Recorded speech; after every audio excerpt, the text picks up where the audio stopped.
Assalamu alaikum everyone, welcome back to another video. Hope you all are doing well. So last paper हमारा था maths का और वो जैसा भी हुआ उसके बारे में हम कोई बात नहीं करेंगे। और मुझे सबने मैसेज करके यही कहा है, 50% लोग ये कह रहे थे कि मैथ्स एनालिसिस बना दें। मेरा बिल्कुल कोई दिल नहीं था मैथ्स एनालिसिस बनाने का, क्योंकि मैथ्स का paper was very very weird. तो मैं उस ट्रॉमा से बहुत मुश्किल से निकली बाहर और मैं दोबारा उस ट्रॉमा में नहीं जाना चाहती थी। सो आई आस्क्ड पीपल के क्या कहते हैं सब, और 50% of you wanted me to post the analysis and 50% of you wanted to get over the trauma and you didn't want me to post it.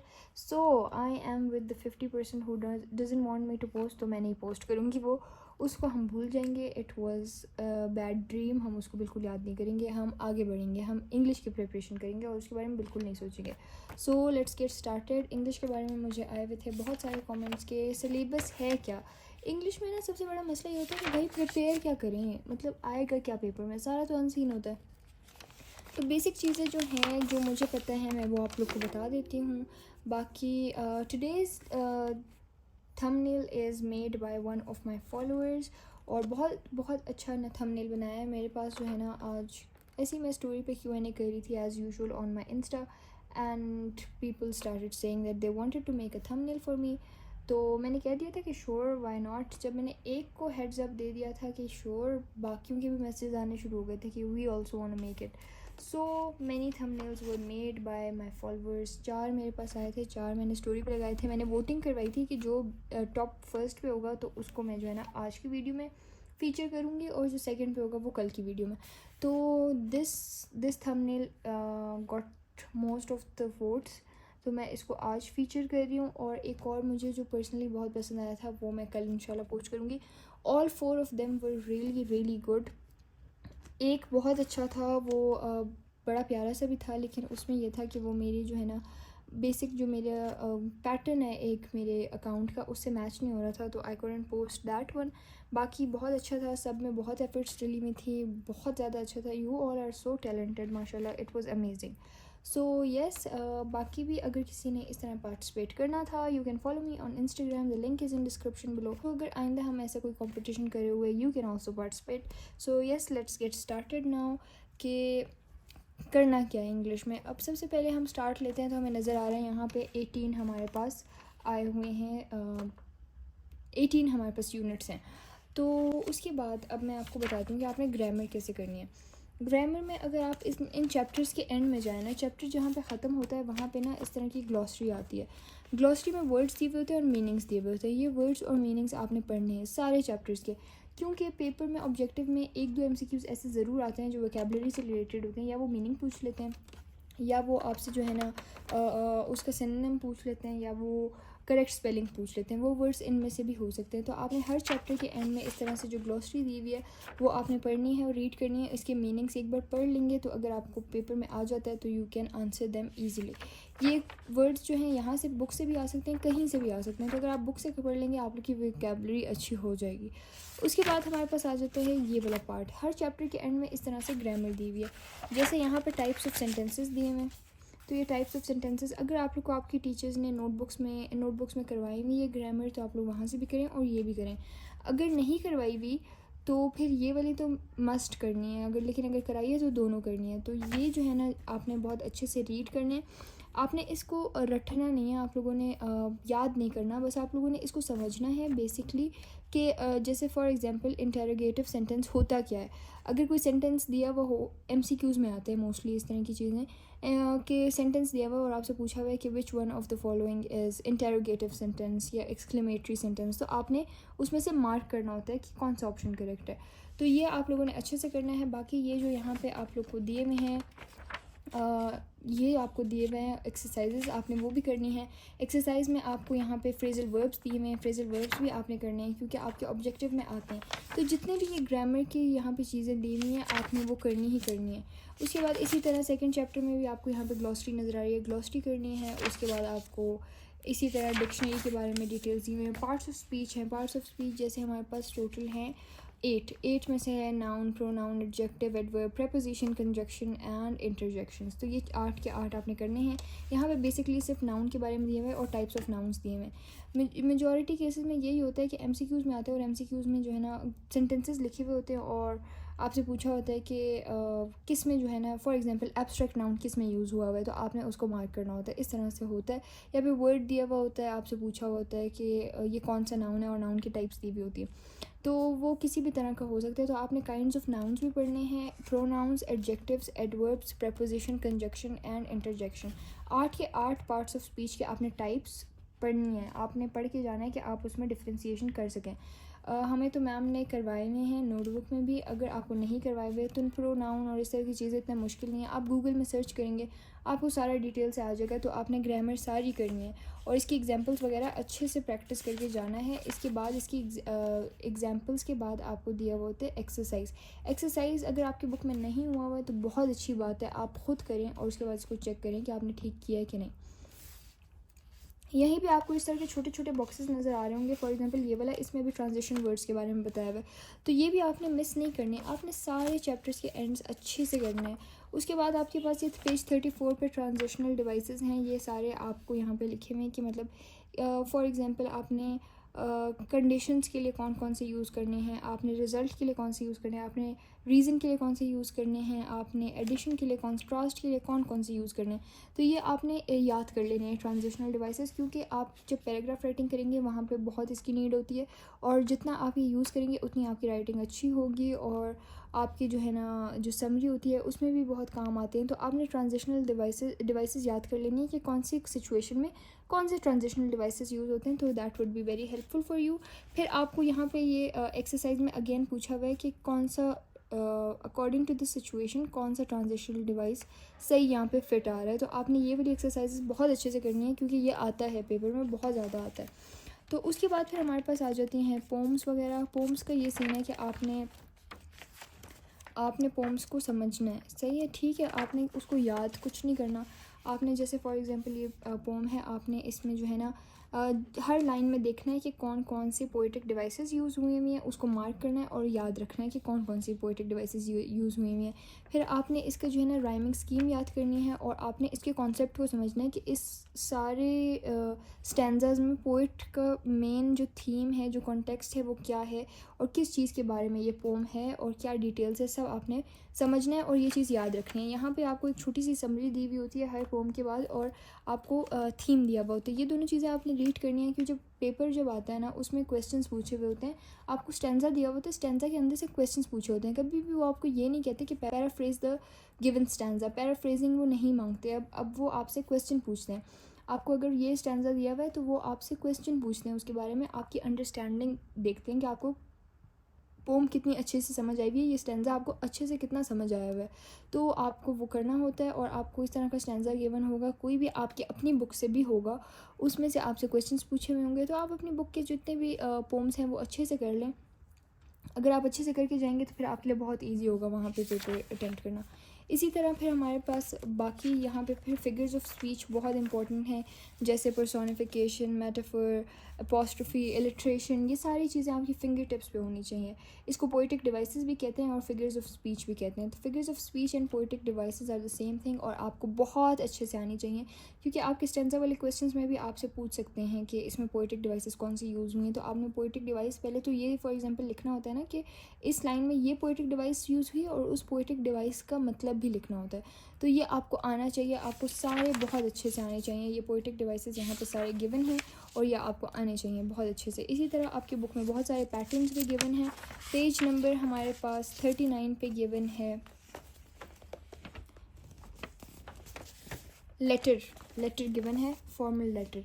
अभी फॉर्मल लेटर के जो पैटर्न इसमें गिवन है थोड़ा सा गलत है। अब फर्स्ट पे जैसे यहाँ पे नेम लिखा हुआ है, इन्होंने अपना एड्रेस लिखा हुआ है, आपने इस तरह नहीं करना। आपने बस लिखना है एग्जामिनेशन हॉल सिटी ABC। फिर आपने एक लाइन छोड़नी है, आपने लिखना है डेट। उसके बाद फिर आपने एक लाइन छोड़नी है, फिर आपने लिखना है द एडिटर, द न्यूज़। यहाँ पे जैसे इस्लामाबाद लिखा हुआ है, इस्लामाबाद आपने नहीं लिखना, अपनी सिटी का नाम नहीं लिखना, आपने ABC लिखना है। अगर ABC आप सेम सिटी लिख रहे हैं अपनी और उस एडिटर की तो फिर आपने ABC लिखना है। अगर डिफरेंट सिटीज़ हैं तो फिर DEF लिखते हैं। सब्जेक्ट आपने repair of roads in my area या कुछ और लिख लें, रावलपिंडी नहीं लिखना, सिटी का नाम, अपनी सिटी का नाम नहीं लिखना होता, और आपने सब्जेक्ट को हाईलाइट करना होता है, अंडरलाइन करना होता है। उसके बाद एक लाइन फिर से छोड़ के आपने salutations, dear sir, respected sir, इस तरह से लिख के आपने स्टार्ट करना है। 3 पैराग्राफ्स में आपने लिखना है। पहले होता है इंट्रोडक्शन, फिर होती है बॉडी, और फिर उसका कंक्लूजन या जो रिक्वेस्ट आपने करनी है वो। और हर चीज़ आपने लाइन के स्टार्ट से शुरू करना है, मतलब आपने लेफ़्ट साइड से शुरू करना है और स्टार्ट से। पहले ऐसा होता था कि जैसे सर जहाँ पे ख़त्म हुआ है उसके नीचे से स्टार्ट करते थे, अब ऐसा कुछ नहीं है। ये जो है ना ब्लॉक पैटर्न है। ब्लॉक पैटर्न में आप साइड से शुरू करते हैं, एग्जैक्ट लाइन, मार्जिन लाइन से स्टार्ट करते हैं। और एक और चीज़ अगेन मैं बता दूं, मार्जिन लाइंस नहीं लगानी पेपर में, फेडरल बोर्ड ने मना किया है तो ना लगाएं। उसके बाद आपने ये सारे इस तरह पैराग्राफ्स में डिवाइड करके ये लेटर लिख देना है, और आपने एंड में योर सिंसियरली के बाद अपना नाम और अपना साइन नहीं करना, आपने जस्ट XYZ लिखना है। कोई ऐसी चीज़ आपने नहीं लिखनी, ना सिटी का नाम, ना अपना नाम, ना अपना साइन, कोई ऐसे इनिशियल्स कुछ भी नहीं लिखना जिससे आपकी आइडेंटिटी रिवील हो।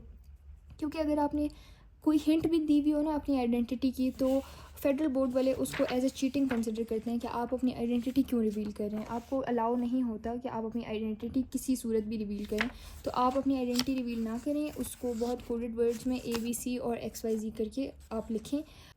अच्छा, उसके बाद फिर हमारे पास और चीज़ें जैसे हैं यहाँ पे, फॉर एग्जांपल अगर वर्ब है ना, तो वर्ब की अगर डेफिनेशंस यहाँ पे लिखी हुई हैं, ट्रांजिटिव, इंट्रांजिटिव वर्ब की, मॉडल वर्ब्स की, तो वो आपसे कभी भी पेपर में डेफिनेशन लिख के ये नहीं पूछेंगे कि ये क्या है।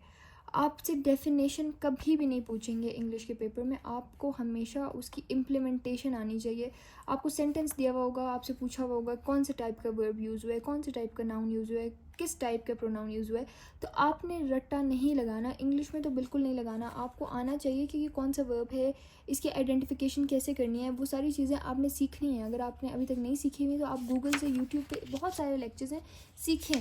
वरना ये अगर for example a transitive verb always has a noun that receives the action of the verb, ये अगर आप याद करके जाएंगे इसका कोई फ़ायदा नहीं है। आपको इस तरह की एग्जांपल्स में से आपको पता चल जाना चाहिए कि कौन सा ट्रांजिटिव वर्ब है, कौन सा इंट्रांजिटिव है, कौन सा फाइनाइट है, कौन सा इनफाइनाइट है। ये सारी चीज़ें आपको सेंटेंस दे के, एग्जाम्पल दे के आनी चाहिए। ऐसा नहीं होना चाहिए कि आपको डेफिनेशन बहुत अच्छे से याद है लेकिन आपको आता नहीं है कि यूज़ कैसे होगा, या फिर अगर यूज़ हुआ है तो आप उसको देख नहीं सकते। पोम्स में बहुत सबसे ज़्यादा इंपॉर्टेंट पोम जो है वो है the darkling thrust. It is very very important. आपने इसकी एक एक लाइन की जो है ना पोइटिक डिवाइसेस देखनी है, राइमिंग स्कीम देखनी है, इसके कॉन्सेप्ट को बहुत अच्छे से समझें क्योंकि इसके आने के चांसेस 90% हैं। बहुत इंपॉर्टेंट है ये, सबसे ज़्यादा इंपॉर्टेंट पोम ये है, बहुत ज़्यादा इंपॉर्टेंट है, तो ये बहुत अच्छे से करनी है। इसके कॉन्सेप्ट को समझें। यहाँ पे इसके एंड में आपको समरी भी दी हुई है, थीम भी दिया हुआ है, तो आप उसको सब पढ़ें और अच्छे से समझें, इतना अच्छे से कि आपको क्वेश्चंस जब वो आपसे कोई भी किस्म का क्वेश्चन पूछें तो आपका कॉन्सेप्ट इतना क्लियर हो कि आपको आना चाहिए। जितने भी इस तरह के ग्रीन बॉक्सेस हैं वो आपने याद करने हैं, ग्रामर है सारी आपको आनी चाहिए। फिर उसके बाद हमारे पास आ जाता है again words, meanings, proverbs and idioms. Proverbs and idioms, idioms हमारे पास यहाँ पे अगर आप लोग देखें तो बहुत कम दिए हुए हैं, 10 होंगे मैक्सिमम, ज़्यादा नहीं है। और ईडियम्स का ऐसा होता है कि जैसे अंडर द वेदर है ना फॉर एग्जांपल, तो आप इसको पढ़ के गेस नहीं कर सकते कि इसका क्या मतलब है। अंडर द वेदर का मीनिंग है टू फील इल। अब आप कभी भी अगर आपको पहले से ना पता हो तो आप इसको पढ़ के गेस नहीं कर सकते कि ये क्या है। इवन दो अगर आप प्रोवर्ब को रीड करते हैं ना, डोंट जज a book by its cover, तो अगर आपको इसका मतलब ना भी पता हो, आपने पहले कभी रीड ना भी किया हो, तो आप इसका मीनिंग गेस कर सकते हैं। ईडियम्स का गेस नहीं कर सकते। तो ईडियम्स आपने यूट्यूब गूगल पे जाना है और गूगल पे जाके आपने मोस्ट फेमस ईडियम्स की जो है ना लिस्ट निकालनी है, मोस्ट पॉपुलर ईडियम्स। तो वो ईडियम्स और उनके मीनिंग्स, अब आपने फॉर एग्जांपल ये वेबसाइट है कोई, आपने खोली और आपके पास पूरी एक लिस्ट आ जाती है इस तरह से। अब ये देखें, अ ब्लेसिंग इन डिस्गाइज और इसका मीनिंग क्या है, ये सारी चीज़ें आपको ईडियम्स की नज़र आ रही हैं। तो आपने इस तरह का कोई पेज खोलना है और वहाँ पे बहुत सारे हैं। आपने कोई वेबसाइट खोलनी है और यहाँ पे आपको नज़र आ रहा है कितने बहुत ईडियम्स हैं और सबके मीनिंग्स भी दिए हुए हैं। तो एक बार गो थ्रू कर लें, जितने ज़्यादा आप पढ़ सकते हैं पढ़ लें, क्योंकि ईडियम्स और प्रोवर्ब्स कहीं से भी आ सकते हैं पेपर में। ज़रूरी नहीं है कि वो जो है ना आपके आपकी अपनी बुक से आएँ और ये जो 10 गिवन हैं यही आएँ, कहीं से भी आ सकते हैं, कुछ भी आ सकते हैं, और जो फेमस वाले हैं ऑब्वियसली वही आएंगे। तो आप लोग वो पढ़ लें, वो अच्छे से पढ़ें, क्योंकि आपके ऑब्जेक्टिव में भी आता है एक ना एक, तो इस तरह का MCQ ज़रूर आता है, आप इसको ऑप्शन पे नहीं छोड़ सकते। और मज़े की बात यह है कि आपके सेक्शन C में एक बहुत बड़ा 6 मार्क्स का क्वेश्चन आता है ईडीएम का। So it is very very important, आपने ये बहुत अच्छे से करना है और आपने सारे ईडीएम्स पढ़ के जाना है। आपका आता है पेपर में 6 मार्क्स का क्वेश्चन आता है ईडीएम्स का। तो उसके बाद फिर हमारे पास उसमें आपने मीनिंग गेस करना होता है, आपने ये गेस करना होता है कि ये जो सेंटेंस है इसमें कौन सा ईडीएम सही से यूज़ हो रहा है, यही वाला यूज़ होगा या दूसरा वाला होगा, इस तरह से। या फिर कभी ईडीएम दिया हुआ होता है, उसका मीनिंग आपने गेस करना होता है। तो ये सारी चीज़ें आपको तभी आएंगी जब आपने ईडीएम्स पढ़े हुए होंगे, और ईडीएम्स बहुत ज़्यादा हैं, इंग्लिश में बहुत ईडीएम्स हैं, कोई भी आ सकते हैं। तो आप जो फेमस वाले हैं ना, फेमस टॉप 100 वाले निकाल के आप देख लें। अच्छा, उसके बाद आपको आनी चाहिए डायरेक्ट इनडायरेक्ट। अब डायरेक्ट इनडायरेक्ट स्पीच आनी चाहिए आपको। हो सकता है वो आपको एक पैराग्राफ दें जो डायरेक्ट में हो और आपको कह रहे कि इसकी नरेशन चेंज करें। नरेशन का चेंज करने का हमेशा यही मतलब होता है कि डायरेक्ट को इनडायरेक्ट में करें, इनडायरेक्ट को डायरेक्ट में करें। तो नरेशन चेंज करनी आपको आनी चाहिए, उसकी जो टेंसेस हैं किस तरह चेंज होते हैं, कौन से वर्ड कैसे चेंज होते हैं, नरेशन की चेंज करने के रूल्स होते हैं। वो रूल्स आप लोगों ने गूगल से अच्छे से समझने हैं और फिर प्रैक्टिस भी करनी है कि फॉर एग्जांपल अगर प्रेजेंट टेंस है तो वो किस टेंस में चेंज होगा आफ्टर चेंजिंग द नरेशन। ये सारी चीज़ें आपको आनी चाहिए। अगेन ये वाला क्वेश्चन फिर 6 मार्क्स का होता है, एक बहुत बड़ा पैराग्राफ दिया होता है और आपको लिखा होता है कि आप इसकी नरेशन चेंज करें, 6 मार्क्स का होता है। तो ईडीएम्स भी 6 मार्क्स के हैं, नरेशन भी 6 मार्क्स के हैं। उसके बाद आपके पास एक क्वेश्चन होता है, उसमें आपको 4 मार्क्स का होता है। वो आपको 2-3 लाइन्स दी हुई होती हैं और वो आपको लिखा होता है कि पंक्चुएट द फॉलोइंग। तो आपको पंक्चुएशन आनी चाहिए, कहाँ पे फुल स्टॉप लगेगा, कहाँ पे एक्सक्लेमेशन मार्क लगेगा, कहाँ पे जो है ना इन्वर्टेड कॉमर्स लगेंगे, ये सारी चीज़ें आपको आनी चाहिए। कहाँ पे जहाँ पे अगर for example full stop use हुआ है उसके बाद कैपिटल लेटर से स्टार्ट होगा, तो ये सारी चीज़ें आपने देखनी है। पंक्चुएशन आपको आनी चाहिए। 4 मार्क्स की पंक्चुएशन है, 6 मार्क्स के ये दोनों हैं, तो टोटल ये हो गए 12 एंड 4 16 मार्क्स का आपका ये वाला पोर्शन आ जाता है इन 3 चीज़ों का, ईडियम्स, पंक्चुएशन, नरेशन। ये 3 चीज़ों पे आपकी ग्रिप अच्छी होनी चाहिए। 16 मार्क्स आर नॉट लेस, बहुत अच्छे खासे मार्क्स हैं आपके। तो आपने इसका बहुत ख्याल करना है। एक आपके पास आएगी रिपोर्ट आपके पास एक आएगी, और एक आपके पास जो है ना जॉब एप्लीकेशन आएगी। तो ये दोनों चीज़ें कि आपने जो है ना पैटर्न्स देखने हैं। पैटर्न्स मैंने आपको एक दिखा दिया है फॉर द फॉर्मल लेटर। अब मैं आपको जो है ना रिपोर्ट का दिखा देती हूँ जो हमारी मैम ने कराया है कॉलेज में। मैं आपको वो दिखा देती हूँ और आप लोग भी देख लें आप लोग को किस तरह से कराया है। हमें तो इस तरह से कराया है। अच्छा, जॉब एप्लीकेशन का ये पैटर्न है कि आपने पहले स्टार्ट वैसे ही लेना है, बिल्कुल फॉर्मल लेटर की तरह। एग्जामिनेशन हॉल, सिटी लिखनी है, फिर लाइन छोड़ के डेट, उसके बाद फिर मैनेजिंग डायरेक्टर, किस कंपनी का, LMN जो मैंने लिखा है ना ये शो कर रहा है किस कंपनी का नाम है ये, और सिटी ABC। फिर अगेन लाइन छोड़ के आपने सब्जेक्ट लिखना है, सब्जेक्ट में आपने सब्जेक्ट को हाईलाइट करना है, सब्जेक्ट के नीचे लाइन लगानी है। इस तरह मेरी तरह टेढ़ी लाइन नहीं लगाना है, तो स्केल से लगा लेना। मेरा बिल्कुल मेहनत करने का दिल नहीं कर रहा था इस दिन पर। खैर, फिर आपने यहाँ से रिस्पेक्टेड सर, डियर सर कुछ भी करके सैल्यूटेशन देनी है। कॉमा, ये कॉमास बहुत मैटर करते हैं। यहाँ पे अगर आप लिख रहे हैं ये कॉमा यहाँ पे लगाएंगे, यहाँ पे फुल स्टॉप लगेगा, फिर यहाँ पे कॉमा लगेगा, यहाँ पे कॉमा लगेगा, यहाँ पे फुल स्टॉप लगेगा, लास्ट लाइन में फुल स्टॉप और उससे पहले कॉमास। फिर डियर सर के बाद आपने एक लाइन छोड़नी है और आपने यहाँ लेफ़्ट से ही स्टार्ट करना है, बिल्कुल डियर सर के नीचे से, यहाँ से नहीं। फिर आपने अपना पैराग्राफ लिखना है, अपने बारे में डिटेल्स थोड़ी देनी है क्योंकि ये जॉब एप्लीकेशन है। जॉब एप्लीकेशन के बाद आपने उनको बताना है कि I have attached my resume and certificates for your consideration, please take a moment to go through them. फिर पर्सनल प्रोफाइल आपके पास आ जाती है। आपने अपना नेम लिखना है, असली नेम नहीं लिखना, XYZ लिखना है। फादर नेम DEF लिखना है, कोई चीज़ असली नहीं लिखनी। डेट ऑफ बर्थ रेंडम मैंने लिखी हुई है 1709 1976, आप कुछ भी लिख दें। उसके बाद आपने अपना ईमेल लिखना है। मैंने तो अपना ये जो यहाँ पे XYZ नाम लिखा हुआ है तो XYZ से ही ईमेल एड्रेस बना दिया है। फिर आपने CNIC लिखना है 54400, हर CNIC में होता है। उसके बाद 1 2 3 4 कुछ भी लिख दें। फिर उसके बाद नेशनैलिटी लिखनी है आपने पाकिस्तानी। उसके बाद आपने अपनी क्वालिफ़िकेशन लिखनी है। क्वालिफ़िकेशन आपने उस हिसाब से लिखनी है जिस जॉब के लिए आप अप्लाई कर रहे हैं, उसी हिसाब से आपने लिखना है। अब यहाँ पे एक इंग्लिश टीचर की जॉब के लिए एप्लीकेशन है तो इसलिए MA इंग्लिश लिटरेचर और MA मास्टर्स इन एजुकेशन लिखा हुआ है। फिर आपने स्किल्स लिखने हैं अपना, handle work pressure, communication skill strong हैं, इस तरह की चीज़ें आप अपने बारे में लिख सकते हैं। फिर आपको जो लैंग्वेजेस आती हैं वो लिखते हैं। लैंग्वेजेस आप इंग्लिश, उर्दू, मैंने पश्तो भी लिखा हुआ है, आप लिखना चाहें लिख दें, नहीं लिखना चाहते कोई मसला नहीं है। रिलीजन आपने लिखना है, local and domicile, local and domicile की आपने हेडिंग दे के ABC, जो आपकी सिटी आपने लिखी है वो ये ABC लिख दें। फिर उसके बाद नंबर रैंडम कोई भी लिखते हैं। मैरिटल स्टेटस आप यहाँ पे सिंगल भी लिख सकते हैं, मैरिड भी लिख सकते हैं, आपकी मर्ज़ी है। उसके बाद आपने एक छोटा सा पैराग्राफ लिखना है कि आप इस बारे में और डिटेल से इनसे बात करना चाहेंगे, इफ़ दे कंसिडर यू, और एंड में आपने लिखना है योर सिंसियरली XYZ। तो ये पैटर्न है आपका जॉब एप्लीकेशन के लिए। अब मैं आपको पैटर्न दिखाती हूँ फॉर द रिपोर्ट राइटिंग। आपने पैटर्न्स को बहुत फॉलो करना है। पैटर्न में एक एक चीज़ के मार्क्स होते हैं और बहुत मैटर करता है। अगर आपने सारा सही भी लिखा है ना और पैटर्न फॉलो नहीं किया तो मार्क्स नहीं मिलते। उसके बाद this is the report writing. Report writing के आपके पास इस तरह से होता है कि आपने जहाँ पे 2 की हेडिंग है उसके बिल्कुल आगे आपने डेट की हेडिंग देनी है। 2 के हेडिंग से नीचे आपने जिसको आप लिख रहे हैं उसकी डिटेल लिखनी है, और डेट आपने डेट की हेडिंग के सामने ही लिखनी है। फिर उसके बाद आपने एक लाइन स्किप करके फ्रॉम लिखना है। फ्रॉम आपकी तरफ से है तो आप अपना XYZ अपना नाम लिखेंगे, आपकी जो पोस्ट उन्होंने क्वेश्चन में बताई हुई है आप वो पोस्ट लिखेंगे, और सिटी अगेन ABC ही आपकी भी होगी।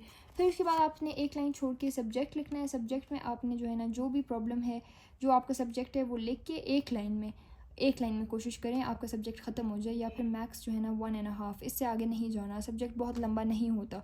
तो सब्जेक्ट को आपने इस तरह से हाईलाइट करना है, लाइन लगानी है। यहाँ पे मैं जो है ना थोड़ी कम लेज़ी हो गई थी तो मैंने स्केल से लगाई है, आप लोगों ने भी ऐसी स्केल से लगानी है। उसके बाद आपने हेडिंग देनी है एक लाइन छोड़ के इंट्रोडक्शन की। इंट्रोडक्शन के बाद आपने अपना वो इंट्रोडक्टरी पैराग्राफ लिखना है। उसके बाद आपने रिपोर्ट की हेडिंग देनी है और आपने 2 पैराग्राफ्स में लिखना है। मतलब पहले में आपने सारी रिपोर्ट, सारा प्रॉब्लम एक्सप्लेन करना है, दूसरे में भी आपने प्रॉब्लम एक्सप्लेन करना है। उसके बाद आपने एक लाइन छोड़ के अगेन हेडिंग देनी है कंक्लूजन, कि आपने इतनी रिपोर्ट जो लिखी है इसका कंक्लूजन क्या है। फिर उसके बाद जो प्रॉब्लम आपने बताई है उसके सजेशन भी आपने देने। यहाँ पे आपने जो है ना हेडिंग में आप लिख सकते हैं सजेशन या फिर रिकमेंडेशंस।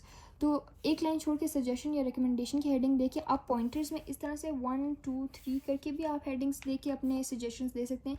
एक पैराग्राफ में भी दे सकते हैं, वो आप पे डिपेंड करते हैं कि आपने किस तरह देना है। नीचे आपने योर सिंसियरली वगैरह कुछ नहीं लिखना, जस्ट लिखना है साइंड XYZ अपना नाम, दैट्स इट। तो मैंने आप लोग को रिपोर्ट, फॉर्मल लेटर और जॉब एप्लीकेशन का फॉर्मेट बता दिया है। ये 3 चीज़ें आनी है राइटिंग में। और पैराग्राफ राइटिंग में आपने एक बहुत अच्छा सा जो है ना वो लिखना होता है जो ऊपर आपका टॉपिक है, और टॉपिक्स पे आपने बस पैराग्राफ राइटिंग स्टार्ट करना होता है। पैराग्राफ राइटिंग एक ही पैराग्राफ में होती है, और आपने जो है ना इंट्रोडक्शन देना होता है अपने टॉपिक का, फिर बॉडी लिखनी होती है, और फिर एंडिंग वाला पोर्शन होता है। तो पैराग्राफ के भी मैं आपको कुछ टॉपिक्स वगैरह दिखा देती हूँ।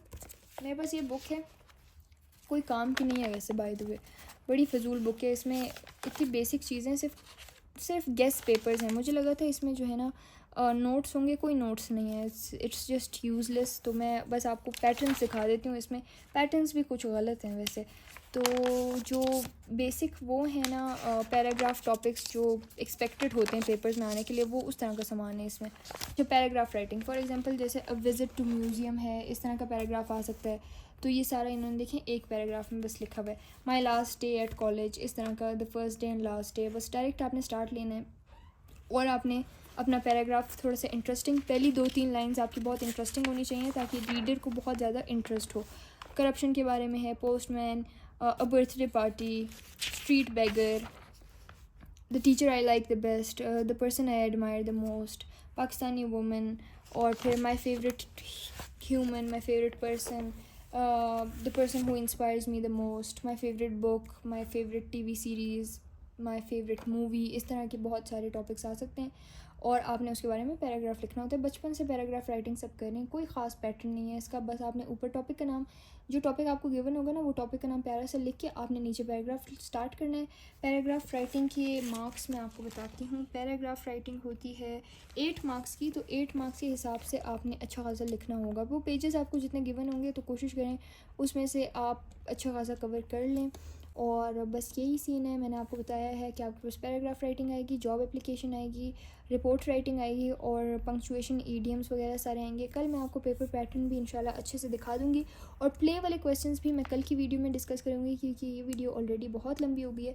तो मैंने आपको बता दिया कि ग्रामर आपने सारे चैप्टर एंड से करनी है, आपने पोएटिक डिवाइसेस अच्छे से करनी है, सारी पोइम्स का कॉन्सेप्ट समझना है और आपने जो ग्रामर आप पढ़ रहे हैं सिर्फ रट्टा नहीं लगाना, उसकी इम्प्लीमेंटेशन भी देखनी है। बाकी मैंने आपको बता दिया, पैटर्न्स भी दिखा दिए हैं, ईडियम्स वगैरह आपने गूगल से देखने हैं। तो मैंने आपको 90% सिलेबस आपका इंग्लिश के पेपर का बता दिया। सिर्फ एक क्वेश्चन ऐसा है जो प्ले से रिलेटेड होगा और उसका सिलेबस मैं आप लोगों से कल डिस्कस करूँगी इंशाल्लाह। और कल मैं आप लोग को बताऊँगी पेपर पैटर्न भी और प्ले वाले क्वेश्चंस के बारे में भी। बाकी मैं सब इस वीडियो में कवर कर चुकी हूँ, सारी डिस्कशन मैं कर चुकी हूँ आप लोगों से। तो yes, that was it for today's video. I hope you all liked it. Please let me know in the comments, and till next time, Allah Hafiz. Remember me in your prayers. Bye bye.